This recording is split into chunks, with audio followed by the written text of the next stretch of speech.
Tunjangan DPR dengan nominal yang fantastis menuai hujan kritik masyarakat. Namun situasi semakin memanas karena jawaban DPR menghadapi kritik warga bukannya menenangkan, malah sebaliknya menimbulkan chaos di ruang publik. Lalu apa yang membuat DPR seakan bersikap anti kritik? Dua narasumber bergabung untuk kami diskusikan lagi soal ini. Ada anggota DPR periode 2014-2019 Zulfan Lindan dan analis politik dari Carta Politika Yunarto Wijaya. Selamat sore semuanya dengan Tifal di sini, apa kabar? Selamat sore, Tifal, Bang Baik, Zulfan. terima kasih Apa sudah bergabung kabar, bersama Mas kami kali ini. Saya mulai dari Pak Zulfan dulu deh kalau begitu. Pak Zulfan begini, karena kan ada realita sosial yang dihadapi makanya kemudian kritik ini mencuat. Tapi kemudian direspon oleh anggota DPR periode saat ini seolah-olah terkesan anti kritik. Seolah juga merasa sensitif dengan kritikan ini. Atas dinamika ini apa yang keliru, apa yang salah sebetulnya? Begini, kita kan tahu seharusnya saya ucapkan selamat dulu ke Mas Yunarto ini. Kenapa tuh? Dan kepada kawan-kawan Kompas TV ya. Oke. Kita mengharapkan kan parlemen ini punya kualitas kan gitu. Sehingga mereka tidak reaktif merespon apa-apa yang berkembang di tengah-tengah masyarakat, baik tindakan ataupun pikiran-pikiran yang muncul di tengah-tengah masyarakat.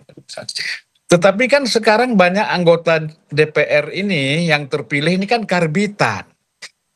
Dari mana tolak ukurnya bilang karbitan, Bang? Ya? Dari mana tolak ukurnya dibilang karbitan itu? Lah itu reaksi seperti Sahroni itu kan karbitan itu. Ya, masa bilang masyarakat tolol, bodoh. Ini karbitan, kalau dia bukan karbitan, pasti dia lebih merenung dulu, berpikir dulu, gua ini kan wakil rakyat. Sebagai wakil rakyat, saya harus bisa menangkap aspirasi mereka. Saya harus bisa menjawab persoalan-persoalan yang mereka hadapi. Ya kan, jangan reaktif seperti itu. Anggota DPR itu kan harus aktif, bukan reaktif, kan gitu. Bagaimana kalau seorang anggota DPR ini menanggapi secara reaktif seluruh apa yang dikritik oleh masyarakat terhadap DPR? Nah itu kan baru contoh satu aja, Sahroni. Banyak yang lain, misalnya situasi ekonomi kita, keuangan kita dalam keadaan sulit, buruh, guru semua dalam keadaan sulit, lalu kita menerima kenaikan gaji berjoget-joget. Ini kan gila udah ini. Bagaimana kita nggak bilang karbitan ya, mental-mental seperti ini. Saya belum lagi kalau bicara pengalaman saya selama 2 periode menjadi anggota DPR. Mungkin periode 99-2004 itu setelah reformasi itu memang beda ya dengan menjadi anggota DPR pada 2014-2019. Kondisinya itu lingkungannya berbeda sekali. Behavior anggota DPR juga beda sekali. Nah ini nanti akan saya jelaskan. Oke. Ya. Biar Mas Yunarto dulu lah bicara. Oke. Kalau Mas Yunarto, karena kan sangkut pautnya jadi akhirnya kan begini. Kalau dibilang kan, saya ngutip pernyataannya Pak Zulfan tadi, ada istilah karbitan itu tadi. Jadi kan ada pertanyaan kualitas SDM yang terpilih menjadi anggota Dewan sekarang jadi pertanyaan. Kalau Anda punya kacamatanya gimana, Mas Soto? Gini Mas Tifal, dari awal saya misalnya diundang TV, media berbicara mengenai DPR, memang selalu dalam framing yang negatif. Artinya, kalau kita bicara tanpa kondisi aktual pun, riset atau survei, misalnya ketika ditanyakan mengenai kepercayaan publik dan kepuasan publik terhadap semua lembaga negara, DPR itu selalu dalam posisi paling buncit. Sehingga artinya apa sih, kalau puluhan tahun terjadi seperti ini, ada problem yang sifatnya sistemik yang didiamkan, dibiarkan dan dinikmati. Oleh siapa? Oleh kelembagaan DPR-nya sendiri, oleh undang-undang yang mungkin memang membolehkan, atau oleh rumah dari anggota DPR, artinya partai. Memang mendiamkan saja bahwa kemudian kepercayaan publik terhadap lembaga negara tetap dalam posisi yang buruk terhadap mereka. Yang kedua ditambah dengan kondisi aktual yang tadi sedikit Bang Zulfan sudah sebutkan ya, bahwa tidak terasanya kerja dari anggota DPR ini sekarang juga bertemu dengan situasi aktual yang membuat masyarakat semakin marah. Apa sih misalnya ketika kita berbicara mengenai banyak sekali perdebatan mengenai kok banyak sekali variabel pajak yang akan dinaikkan oleh pemerintah. Artinya makin mencekik dan membuat masyarakat mengikat pinggangnya. Di satu sisi kok ada yang tidak masuk akal tunjangan buat rumah 50 juta per bulan. rumah seperti apa, dan ketika coba dijelaskan dalam sebuah komunikasi oleh pimpinan DPR, terjadi keluar sebuah kalimat yang memperlihatkan mereka pun nggak ngerti, mereka nggak punya basis argumentasi yang kuat, dan mereka hanya menerima. Di sisi lain kita juga kemudian mengetahui bahwa situasi ekonomi Indonesia sedang tidak baik-baik saja ketika banyak kebijakan pemerintah yang sifatnya kontroversial. Kenapa kemudian amarahnya dialamatkan kepada DPR? Karena memang dalam sistem bernegara yang benar, satu-satunya penyaluran yang bisa dilakukan oleh masyarakat ketika tidak puas, ketika keberatan, ketika putus asa dengan kebijakan pemerintah, ya DPR. Tapi kalau Nah, kemudian ada problemnya pandangan, adalah ada kritik terhadap DPR sendiri, kemudian DPR-nya reaktif, berarti apa yang salah kalau gitu? ya ini sebenarnya menunjukkan ya, anggota DPR memang nggak takut sama masyarakat. Kalau kita lihat misalnya bagaimana positioning seorang anggota DPR, memang ada masalah, ada problem yang mendasar, Mas Tifal. Pertama, kalau kita lihat DPR ini takutnya hanya kepada ketua umum. Kenapa? Yang bisa merecall, mengganti mereka kapanpun lewat PAW, itu adalah DPP partainya. Notabene adalah keinginan subjektif dari ketua umumnya. Masyarakat tidak punya saluran untuk kemudian bisa mempertanyakan pertanggungjawaban kinerja dari DPR. Ini juga problem sistemik, Oke. Mas Tifal ya. Ya. Hanya di Indonesia yang menganut sistem presidensial, tetapi partai itu bisa merecall anggotanya kapanpun sekehendak hati dari partai. Di Amerika Serikat itu dilindungi oleh undang-undang dan konstitusi, tidak bisa. Di Filipina itu tidak bisa dilakukan kecuali terjadi pelanggaran berat.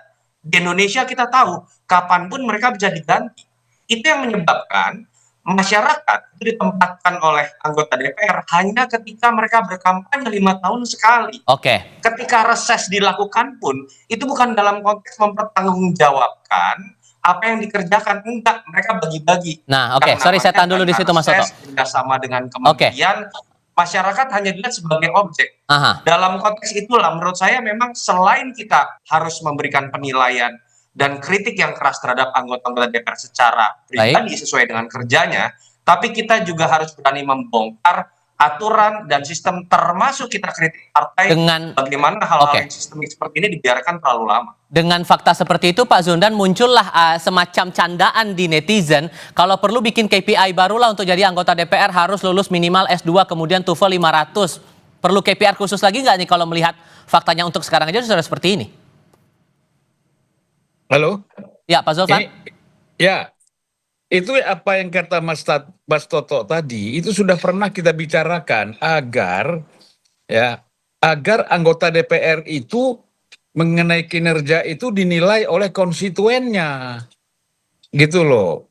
Supaya apa? Konstituen itu bisa mengusulkan kepada pimpinan DPR atau lembaga tertentu yang dibentuk untuk melakukan PAW anggota DPR yang tidak bekerja, bukan karena ketua umum. Ketua umum kadang-kadang nggak mau tahu dengan kondisi anggotanya, masuk nggak masuk, ya tidak, artinya nggak bisa memantau keseluruhan karena laporan-laporan itu kan harus rutin dari praksi, dari macam-macam gitu. Kadang-kadang laporan-laporan itu nggak sampai. Atau kalau ketua umum memang happy dengan anggota itu, walaupun nggak bekerja, ya tetap ada dipertahankan. Nah, kalau gitu konkretnya menilai itu dari DPP harusnya dalam unsur penilaian yang kayak gimana, Bang? Biar juga terbuka juga ke publik begitu. Nah, udahlah, kita kan tahu anggota DPR yang terpilih tidak pernah datang waktu kampanye pun tidak pernah datang. Apalagi waktu dia sudah terpilih tidak pernah juga datang ke konstituennya. Mana pernah ditegur. Jadi proses awalnya ini memang ketua umum partai, pimpinan partai, elit partai ini memang sudah nggak benar gitu di dalam melakukan rekrutmen dan menentukan calon-calon anggota DPR, like and dislike. Itu persoalannya, tidak lagi dilihat ini orang berkualitas atau tidak, mampu bekerja atau tidak. Itu tidak pernah. Banyak sekali lah, saya pengalaman misalnya ya, waktu itu kita jalan ke Brazil, tugas ya kan dari DPR. Itu anggota DPR yang ngomong-ngomong tolol itu ikut bersama saya. Acara kita kan 5 hari, dia 1 hari udah pulang. Akhirnya saya sendiri menghadapi parlemen, menghadapi menteri pertanian ini. Itu dubesnya tak heran. Ini kok begini sih? Iya kan? Dan akhirnya saya Sampai pas itu waktu Natal, saya terpaksa ikut Natal juga di Sao Paulo kan.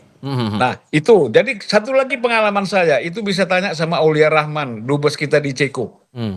Yang datang 20 orang. Ya kan? Kemudian hari pertama sudah tinggal 15, hari kedua tinggal 10. Hari berikutnya tinggal saya sendiri menghadapi berbagai hal, menghadapi pemerintah kinerja partner kita di luar negeri. Ya. Itu Bang Aulia tanya itu. Dubes Brazil bisa ditanya dan dubes-dubes lain bisa ditanya. Rata-rata begitulah kualitas anggota DPR, kunjungan kerja itu hanya hadir 2-3 hari, padahal seminggu dananya sudah diambil seminggu, 3 hari udah pulang. Sehingga poinnya adalah kalau Anda memberikan 2 contoh itu, terutama untuk soal gaya komunikasi antara anggota ke rakyat itu, benang merahnya apa kalau gitu? Ya harusnya kan pertama, tadi Mas Toto bilang mereka dapat anggota uang, kita kan dapat uang. Saya rasakan itu ketika saya anggota DPR dapat misalnya waktu reses, kita ada kunjungan daerah, ya, mengunjungi konstituen, kita dapat 200 juta misalnya. Kita komunikasi dengan dia, apa kekurangnya bangun jembatan, bukan disimpan uang itu masuk rekening kita. Gitu loh. Nah ini kan banyak anggota DPR waktu dia berkomunikasi dengan masyarakat, dia harus menangkap aspirasi masyarakat. Mereka nggak datang ke konstituen. Kalaupun datang ke daerah itu, kongko-kongko aja di hotel-hotel. Nanti pasang spanduk. Nah, seolah-olah mereka sudah ketemu rakyat, ya kan? Dialog segala macam. Tapi nggak lakukan. Nah, ini kan bisa ditanya. Kalau saya misalnya, Julvan itu juga nggak kerja, tanya aja sama konstituen saya selama saya jadi anggota DPR. Datang nggak? Oke. Ke kampung-kampung kita datang semua. Sehingga kan PR sekarang berarti kan ada di tataran partainya sekarang, Mas Toto. Pimpinan partainya bagaimana memastikan anggota-anggota dewan yang sudah dapat suara rakyat itu kemudian duduk di DPR bisa menjaga komunikasi publik dengan baik, menjadikan representasi publik itu benar-benar nyata. So kalau udah kayak gini kondisinya, sulit nggak untuk mengubah itu? Ini masalah pertama political will ya. Kita bicara perusahaan deh. Perusahaan ketika sudah jadi perusahaan terbuka saja, bukan perusahaan organisasi publik loh, perusahaan terbuka secara komersil. Dia harus melaporkan segala sesuatu dari operasional perusahaannya selama per 3 bulan atau per kuartal. Kenapa sih DPR nggak melakukan itu? Kenapa sih partai tidak melakukan itu misalnya? Mas Toto? Ya sinyal Mas Toto kayaknya iya. Kita coba perbaiki dulu komunikasi dengan Mas Toto. Sambil kita akan lanjutkan lagi diskusi terutama soal transparansi dan akuntabilitas untuk sisa masa periode DPR berikutnya. Kita diskusikan nanti ya. Kita lanjutkan lagi diskusinya usai jeda berikut ini.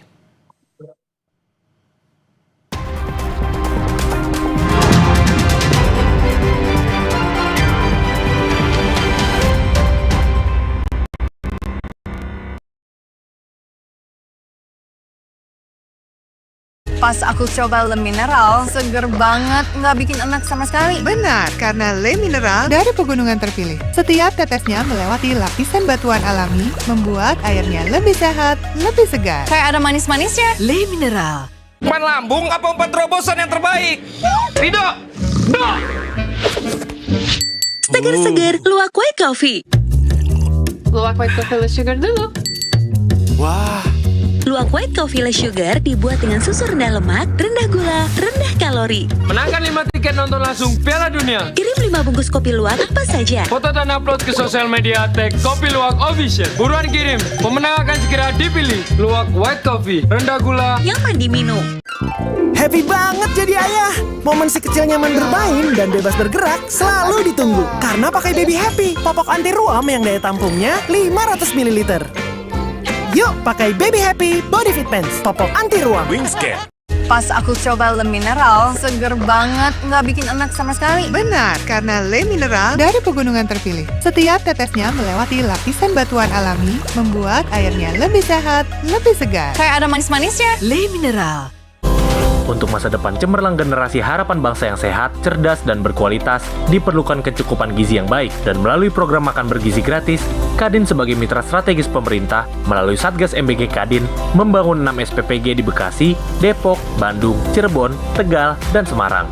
Diresmikan di bulan Agustus dalam rangka merayakan kemerdekaan RI oleh Kepala BGN dan disaksikan langsung oleh Ketua Umum Kadin.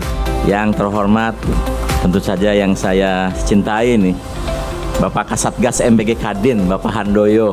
Kolega saya yang sangat luar biasa kerjanya, siang malam mengerahkan segala macam sumber daya, Bapak Handoyo S. Mulyadi, Kasatgas MBG Gotong Royong Kadin, dan Eksekutif Chairman dari Temposcan Group. Pembangunan 6 SPPG ini seluruhnya dibiayai oleh Temposcan dengan desain dan standar mutu bangunan serta peralatan yang berkualitas. Berjuang bersama menciptakan generasi emas Indonesia, Temposcan 100% Indonesia.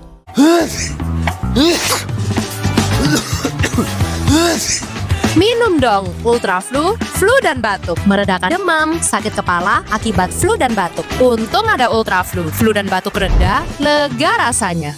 Pas aku coba Le Mineral, seger banget, nggak bikin enak sama sekali. Benar, karena Le Mineral dari pegunungan terpilih. Setiap tetesnya melewati lapisan batuan alami, membuat airnya lebih sehat, lebih segar. Kayak ada manis-manisnya. Le Mineral. Aduh. Ambeien, minum Ambeven. Sehari 3 kali 2 kapsul dari ekstrak alami membantu meringankan gejala Ambeien. Atasi Ambeien dengan Ambeven. Diproduksi oleh Medicon.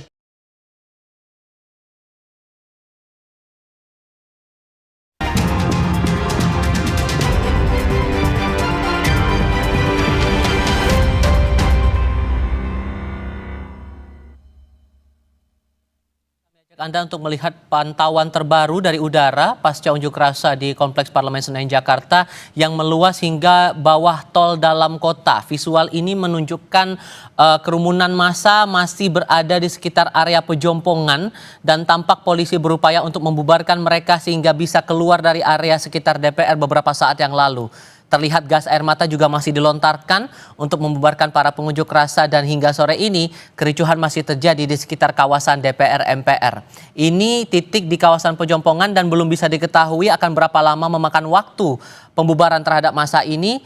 Di sebelah kiri layar Anda terlihat ini juga beririsan dengan jalur rel kereta dan sedikit banyaknya sudah terimbas juga terhadap perjalanan kereta komuter.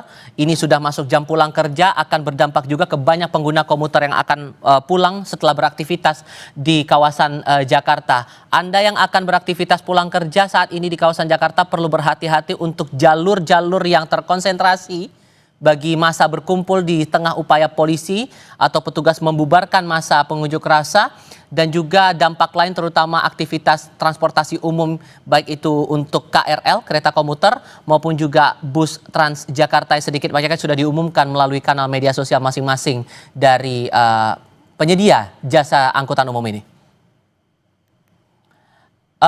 Kita akan coba lanjutkan lagi diskusi kami bersama dengan dua narasumber, mantan anggota DPR RI Zulfan Lindan dan juga Yunarto Wijaya dari Carta Politika. Saya mau coba pastikan dulu Mas Toto, suara saya terdengar jelas ya?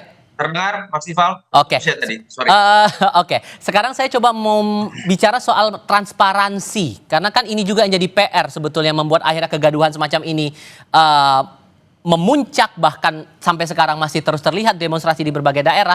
Transparansi itu ada contoh yang sempat disampaikan juga di Parlemen Inggris, itu gaji dari anggota dewan itu dipublikasikan secara transparan, itu uang dari mana terpakai berapa saja. Apakah menurut Anda Bang Zulfan itu memungkinkan bisa dilakukan di parlemen kita atau malah akan sulit direalisasikan?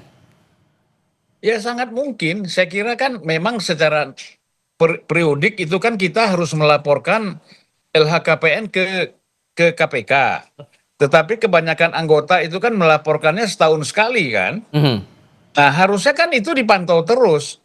Jadi kan paling tidak kalau 6 bulan sekali kan nggak ada orang naik anggarannya tunjangan 6 bulan sekali kan. Kalau setahun kan pasti ada.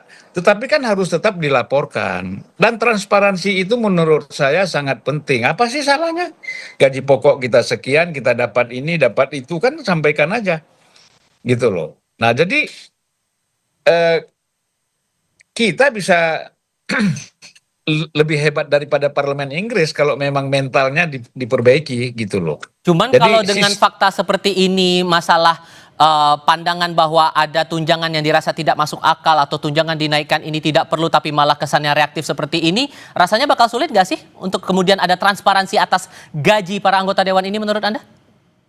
Begini, masalahnya kan pendapatan DPR itu banyak ya. Anda tahu kenapa orang berebut-rebut menjadi badan kerjasama antar parlemen itu? Karena itu keluar negeri itunya bisa berkali-kali setahun itu. Dan sekali keluar dia 15.000 US, 14.000 US, mungkin juga ada yang 20.000 US. Keluarnya berapa? Bawa pulangnya berapa? Nah, itu kan harus transparan juga. Tapi kan itu tidak pernah dipersoalkan oleh pimpinan partai, oleh institusi DPR-nya sendiri. Masyarakat nggak tahu itu. Gitu loh. Yang mereka kadang-kadang berangkat cuma sampai airport, kemudian bisa saja dikembalikan ya. Oke. Diurus oleh travelnya macam-macam. Pendapatan DPR itu banyak sekali. Oke. Ini 50 juta ini kan kalau kita bilang kan hanya yang termanifestasi di tengah-tengah masyarakat. Selain itu kan banyak. Nah, jadi menurut saya sebenarnya begini, persoalan kenaikan tunjangan ini berkaitan dengan kesulitan ekonomi masyarakat sekarang. Kok tega gitu loh. Ya. Kok tega sekali. Ya kan? Masyarakat dikenakan pajak, beras mahal, semua mahal. Terus BPJS-nya juga dipersoalkan, mau ditingkatkan. Tetapi ada anggota DPR yang harusnya kritis, mengkritisi apa-apa yang terjadi, yang dilakukan oleh eksekutif harus kan dikritisi, bukan mereka menikmati. Oke, kalau begitu Mas Toto, ini kan PR-nya kesadaran untuk transparan dan akuntabel atas gaji dan kinerja yang sudah dilakukan selama ini. Masih bisa berharap kita dengan transparansi itu bisa segera terwujud dengan realitas sekarang seperti ini?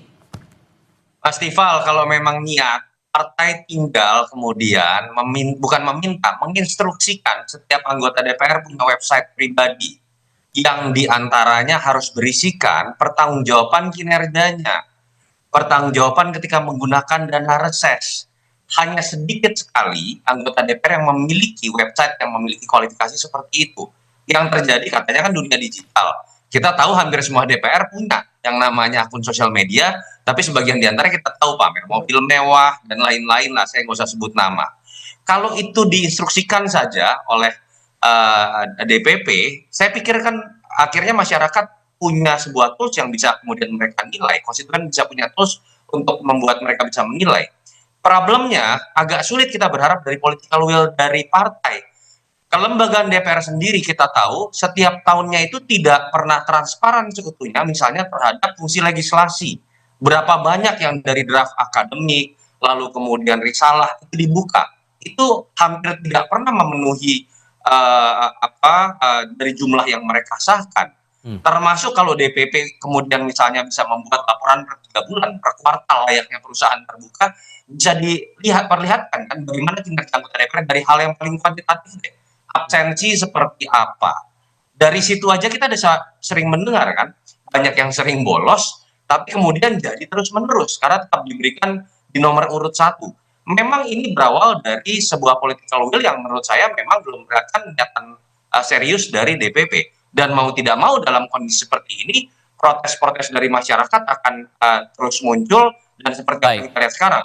Harus diingat bahwa setahun 6 hari yang lalu, kita juga melihat DPR ini dikepung dalam konteks Indonesia darurat. Oke. Ketika kita tahu DPR ingin menggagalkan keputusan MK yang dianggap merupakan representasi suara rakyat terkait dengan pilkada dan pada akhirnya menjadi gagal. Tapi kan kita tidak mau terus-menerus terjadi situasi seperti ini. Yang terakhir saya berharap sekali lah, Pak Prabowo ini kan niatannya katakanlah sangat besar untuk kemudian membuat negara ini maju.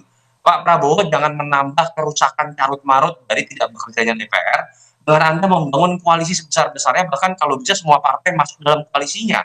Karena ketika itu terjadi, fungsi pengawasan mati, fungsi anggaran mati, fungsi legislasi itu juga hanya akan nurut kepada apa yang diinginkan oleh pemerintah.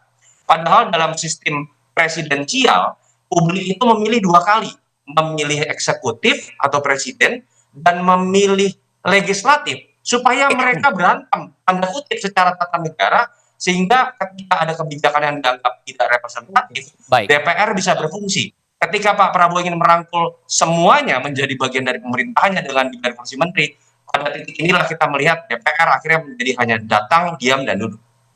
Satu pertanyaan terakhir untuk masing-masing.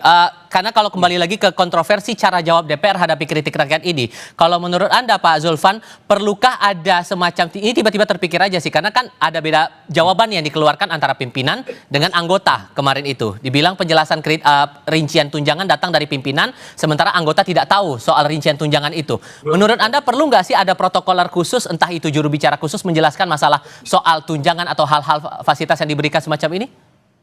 Karena ini kan sensitif juga isunya. Kembali lagi soal transparansi, ya kita kan kalau gitu saling salah menyalahkan.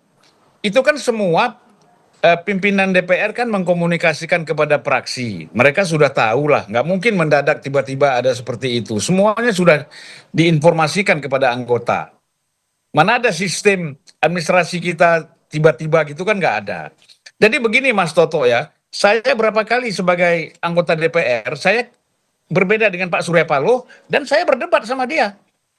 Ketika waktu itu mau bikin holding Pertamina, saya bilang saya tidak setuju. Bagaimana Pertamina jadi holding sementara PGN, perusahaan gas itu keuntungannya lebih besar. Baik. Nah, dia mungkin ditelepon nggak tahu saya oleh menteri atau oleh presiden, saya disuruh gini. Nggak bisa, saya bilang, saya lawan. Kalau abang pun menentang, saya lawan. Nggak ada urusan, saya bilang, mau PAW. Saya tegaskan gitu sama Pak Surya. Akhirnya dia bilang, ya udah, aku setuju dengan pikiran kau. Sehingga ini tergantung pada individu lagi menurut Anda ya Mas Toto? Iya. Tidak bisa hanya berapa banyak orang seperti Bang Zulfan. Dan kita tahu akhirnya mental juga begitu ya. Artinya kan sebenarnya ada beberapa hal yang memang ini tidak mudah kita bicarakan dalam waktu beberapa menit.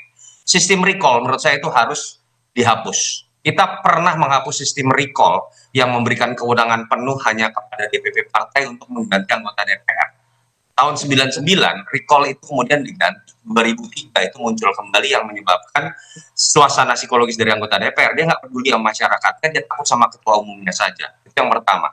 Yang kedua, ayo kalau memang ada niatan dari partai-partai supaya tidak kemudian terus-menerus dimusuhi, termasuk anggota DPR-nya, yuk dorong, keluarkan instruksi untuk membuat transparansi melalui kanal-kanal yang memang dalam dunia digital itu sangat mudah untuk diinstruksikan untuk dibuat oleh setiap anggota DPR. Prakteknya sampai sekarang itu tidak nyampe 10%. Mereka yang kemudian membuat pertanggungjawaban seperti ini yang bisa diakses oleh siapapun. Yang ketiga harus dimulai dari kelembagaan DPR-nya. Ketika kelembagaan DPR sendiri tidak pernah mentransparansikan dengan baik kerja-kerja legislasi, pengawasan, dan anggaran dari anggota-anggotanya, bagaimana mungkin kita berharap bahwa ada niatan dari individu seperti Mas Tifal tadi katakan untuk melakukan hal serupa. Oke. Saya kalau bisa setengah menit ingin menginformasikan. Oke. Jadi 2015 itu pernah diinstruksikan agar seluruh anggota DPR membuat laporan, baik dalam bentuk tulisan ataupun foto, kunjungan dia ketika reses. Kemana dia pergi. Itu dibuat laporan dengan lengkap. Dipublikasikan kemana harusnya itu? Dipublikasikan kemana itu harusnya? Itu kan sebagai laporan kepada pimpinan partai, pimpinan praksi, ya kan? Itu kan dilaporkan bahwa betul-betul anggota ini. Tapi walaupun banyak anggota yang protes, nggak setuju. Tapi saya nggak tahu sekarang itu masih ada atau tidak. Gitu. Alasannya waktu itu diprotes karena apa, Bang? Ya nggak disebut, ngapain gitu-gitu. Udah cukup lah kita, yang penting kan kita sudah reses, kita udah datang ya. Nggak bisa dong, harus ada dibuktikan fotonya di mana. Jangan fotonya cuman duduk di kafe satu, cuman ganti spanduk, anggotanya itu juga, spanduknya aja diganti. Kami menerima masyarakat ini, ya kan? Tapi tempatnya masih sama, spanduknya diganti. Kan kalau dia ada fotonya langsung datang ke sana kan jelas dia nyebrang sungai, dia masuk hutan, dia macam-macam. Kalau misalnya di daerah gitu ya. Sudah kami tangkap. Oke, sudah kami tangkap poinnya di situ. Bang Zulfan, Mas Toto, terima kasih banyak sudah berdiskusi dan berbagi pandangan bersama kami kali ini. Terima kasih Mas Zulfan. Ya.